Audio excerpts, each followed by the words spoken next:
നമസ്കാരം സുഹൃത്തുക്കളെ, ഞാൻ രണ്ട് ഇംഗ്ലീഷ് വാക്കുകളെ പരിചയപ്പെടുത്തട്ടെ.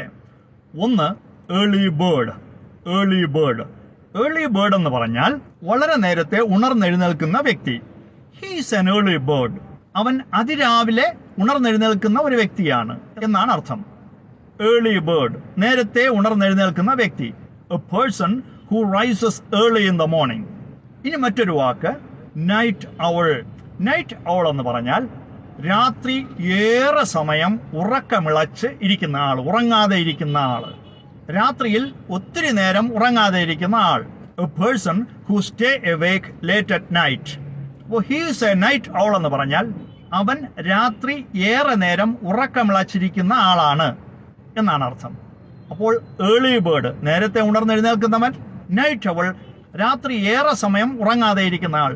നമുക്ക് വേണമെങ്കിൽ ഈ രണ്ട് വാക്കുകളെയും ഒരു വാക്യത്തിൽ ഉൾപ്പെടുത്താൻ സാധിക്കും.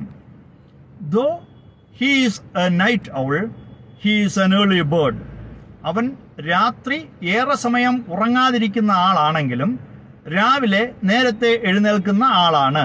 Though he is a night owl, he is an early bird. അപ്പോൾ ഈ രണ്ട് വാക്കുകളുടെയും അർത്ഥവും പ്രയോഗിക്കുന്ന രീതിയും മനസ്സിലായി എന്ന് വിശ്വസിക്കുന്നു. Thank you.